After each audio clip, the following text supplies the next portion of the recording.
Shalom, shalom, Israel's brother Zaba Yalla coming back at you with another cold cut. I'd like to give all praises to Yahweh, Bahashem, Yahweh Shai. Right, double honors to the men out there on the highways and byways, pushing this truth and honesty and sincerity of heart, doing their best to build up this temple the best way they can. Shalom, shalom. Right, and the mighty sisters as well, guiding their households, reverencing their husbands, right, and bearing the children's bearing the troubles of education if they have children. Shalom, shalom as well. And the mighty young ones, right there, sisters, brothers coming into this truth, abiding in their parents' households, doing all they can for the will of the Lord, abstaining from the pure pressures of this world, especially in this wicked generation. Shalom, shalom to you all as well. Now, this cold cut, as you can see, is going to go into integrity. What is integrity? Right? What is integrity and how does it play a pivotal role in this truth? Right? So if you look at this definition of integrity, it says the quality of being honest and having strong moral principles. Moral uprightness, right?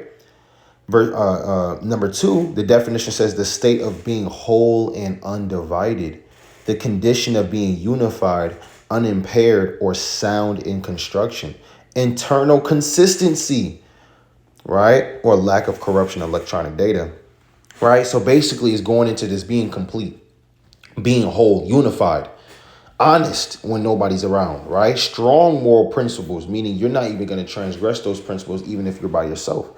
These are the things that play into this truth. And how does it play into the truth? Because our forefathers partook in these things. Now, what does it mean to be perfect? Right? Now, remember the second definition. It says the state of being whole and undivided. Right? Let's get Job. Right? The book of Job 1:1. Right, it says there was a man in the land of Uz whose name was Job, and that man was perfect and upright and one that feared Yahweh and escheweth evil. What does it mean to be perfect? Right, the Lord said in Matthew what? Right, what did the Lord say in Matthew chapter 5 and verse 48? Right, the Lord said to be perfect, and our goal is to be perfect. Right. Satan, man, the Wi-Fi. All right. Our goal is to be perfect, just like Job. Our goal is to do what the Lord told us to do, and it was commanded that we should be perfect. Right. Matthew 5 and 48. Be therefore perfect, even as your Father which in heaven is perfect. All right. So let's go to that definition of the word perfect. All right. Perfect. Right. Let's get the other definition. Job. Right? This is the definition of perfect when Job said to be perfect, right? When the Most High said Job was perfect. Now, when you look at this definition of perfect, you're going to see it start to mirror something, right? It's going to look like the definition of integrity, right? It's going to say complete, perfect, sound, wholesome, complete, morally innocent, having integrity, complete, sound, wholesome. I mean, that looks like the definition of integrity is what? The condition of being unified, unimpaired, sound in construction, being being honest and having strong moral principles, moral uprightness, or the state of being whole and undivided. That's what we can see. What perfect, right, attributes to being perfect is having integrity. So if you want to really be perfect and do as the Lord commanded us to do and be perfect, we must have integrity, right? Let me get this precept in Deuteronomy chapter 18 and verse 13. You have to keep the law and do what you need to do even when nobody's watching. Deuteronomy 18 and 13, thou shalt be perfect with the Lord thy God. That's in the law. If you keep the laws of the Most High, you have to be perfect, man. In faith, right?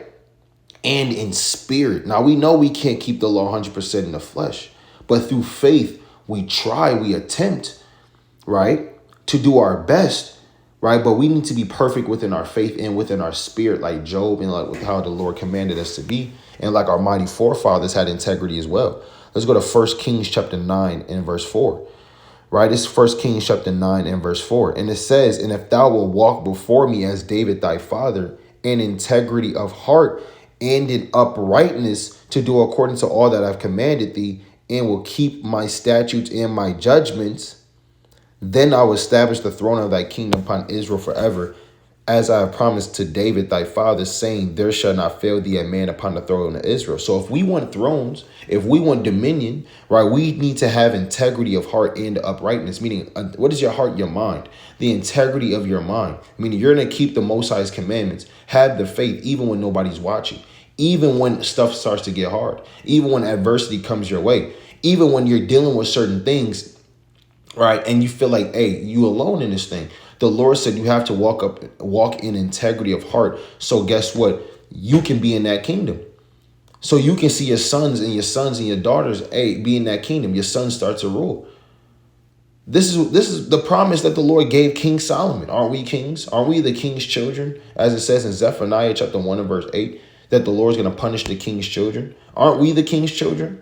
But there's going to be some people that don't want you to have your integrity. There's going to be some people that want you to remove your integrity. Let's go to the book of Job, right? This is the book of Job, chapter 2 and verse 9. And it says, let me start at verse 7. So Satan went forth from the presence of the Lord and smote Job with boils, sore boils from the sole of his foot unto his crown. And he took him a potsherd to scrape himself withal, and he sat down among the ashes. Or so Satan was tempting Job. Satan was getting on Job, as Satan gets on us sometimes, right? As we be tried by the Most High through the hand of Satan. But what did his wife say? Right? And it says, then said his wife unto him, doest thou still retain thine integrity? Curse the Most High and die. And that's what she told him. That's what his wife told him. His one flesh, his rib, his lover. That's what she told him to his face. Curse the Most High and die. Would you still got your integrity for the Lord? Man, throw away that integrity and just go walk some other way, because the Most High ain't it. That's what she basically said. The Most High ain't it. Walk some other way.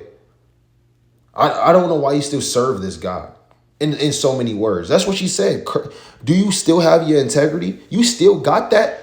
You still got that for the Lord? You still complete for the Lord? You still trying to be perfect? And that's what she was saying. You still trying to be perfect for the Lord? Man, basically F the Most High and die. That's what she said to him, to his face.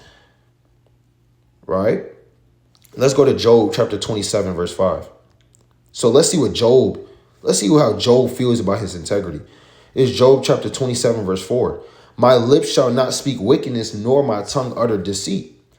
Yahweh forbid that I shall justify you. Till I die, I would not remove my integrity from me. He said, until I die off the face of the earth, I would not remove my integrity. I don't care what my wife says. Right? I don't care what Bildad says, my friend. I don't care what Eliphaz says. I don't care what none of my friends say, man.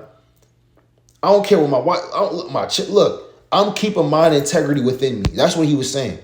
Verse 6, my righteousness I hold fast and will not let it go. My heart, which is my mind, shall not reproach me so long as I live. He said, I don't even want my mind to condemn me. I don't even want my mind to make me feel guilty about sin. Meaning, guess what? I'm going to be complete. I'm going to be perfect, man. I'm going to do what I got to do to serve the Most High.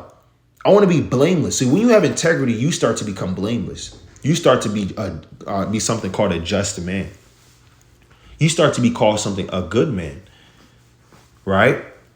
These are the words that you want to be attributed to you as a man of the Lord, as they were attributed to Job. Upright in heart, having integrity, perfect. King David had that, man. Even though we know King David transgressed that sometimes, but his mind was still perfect with Yahweh B'Shem Yahushua, because he still walked in integrity of heart. Let me go to Psalms chapter 7 and verse 8. This is Psalms chapter 7 and verse 8. And it says, the Lord shall judge the people. Judge me, O Yahweh, according to my righteousness and according to mine integrity that is in me. He said, judge me according to mine integrity. Because if the Lord judges you according to your integrity, and you really have integrity, you're really whole or complete, you will be found perfect in the Lord. That's the definition we just read. You want to have the integrity of the Most High.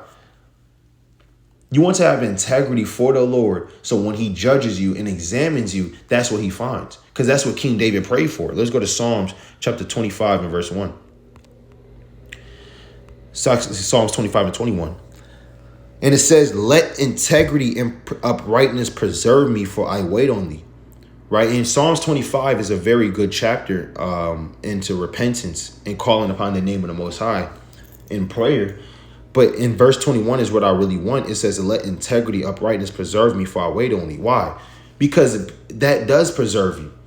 As salt in the ancient world was a preservative for meat, right? You can use salt to preserve meat, and then you can cook it, down the line, days, weeks down the line, because salt preserves meat. That integrity and uprightness is going to preserve you before the Lord. It's going to preserve you through wickedness. It's going to preserve you through adversity. It's going to preserve you through temptations. Because if you're dodging temptations through the integrity of your heart, knowing you can do these things, it's called discipline. Knowing you can do and have certain things, you say, no, the Lord forbids it. I don't care who's watching. I don't care who's talking to me. I don't care what environment I'm in. And I don't care how hard and how hot or how cold or how uncomfortable this environment is. I will not do this thing. Yahweh forbid. That's what you got to have. And that's what you want to pray for. Pray for integrity. Pray for uprightness in heart.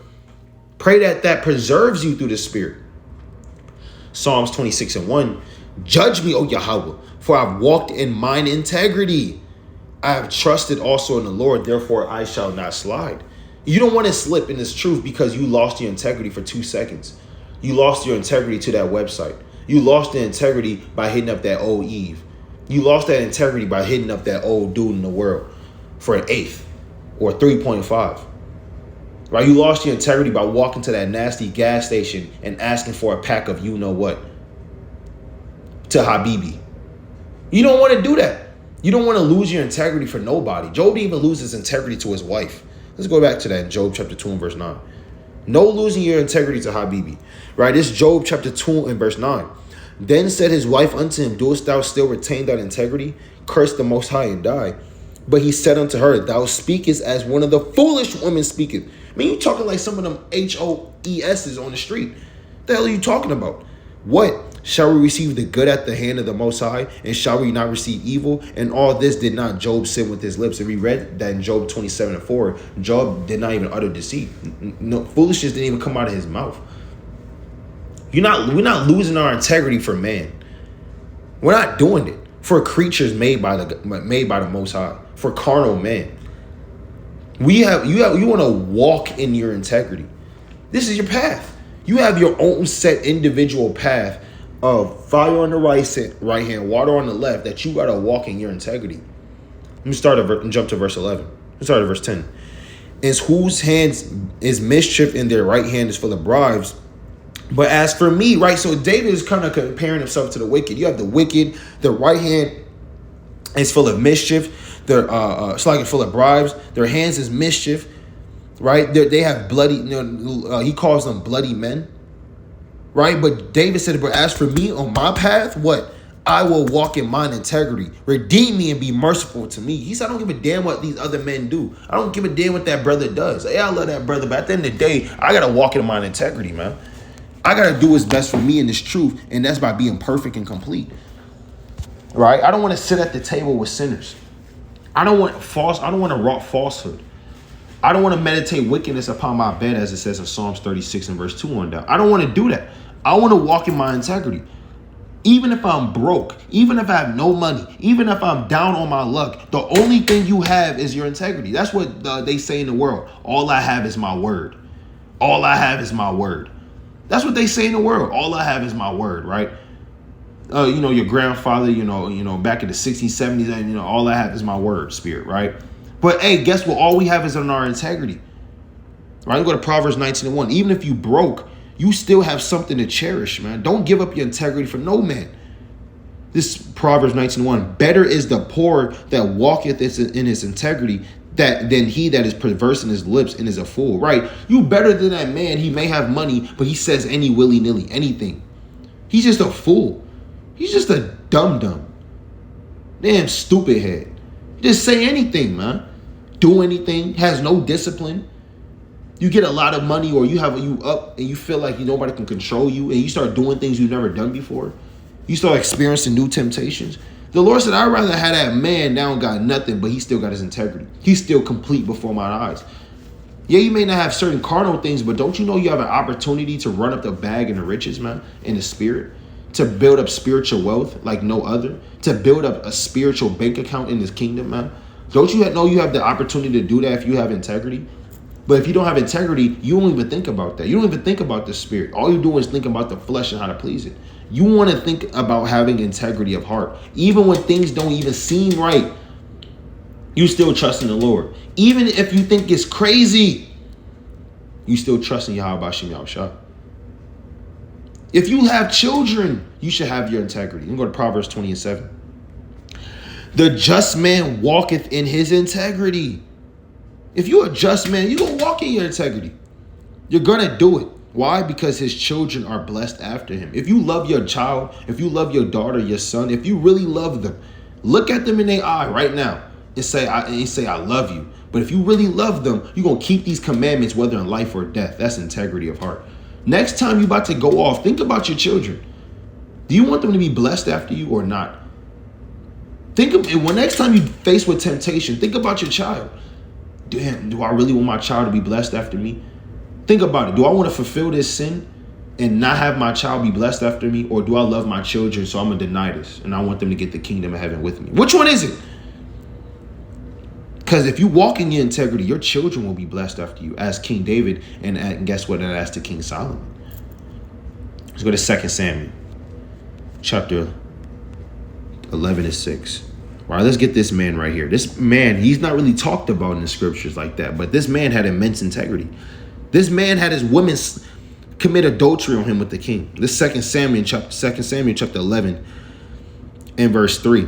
And David sent and inquired after the woman, and one said, is not this the Bathsheba, the daughter of Eliam, the wife of Uriah the Hittite?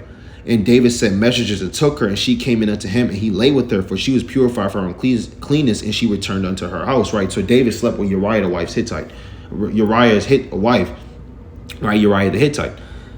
And he sent her back home, and she found out that she was with child. Verse 5, and the woman conceived and sent and told David and said, I am with child. And David sent to Joab, saying, send me Uriah the Hittite. And Joab sent Uriah the Hittite. And when Uriah was come unto him, David demanded of him how Joab did and how the people did and how the war prospered. Right? He was being fake towards him. Hey, how's the war going? You know what I'm saying? You know, and hey, how the people doing? And you can tell he's really out the spirit, because you the king. How do you not know how your army is doing? And you the general of your army. Right? And it says, verse 8, and David said to Uriah, go down to thy house and wash thy feet. And Uriah departed out of the king's house, and there followed him a mess of meat from the king. Right? So if you read it in the spirit, David just got his woman pregnant. David wanted Uriah the Hittite to sleep with his wife. So when that baby does come, Uriah thinks that's his child. And you know, David can kind of hide that. But what did Uriah do? And this is why King David had to kill Uriah. Right? Verse 9.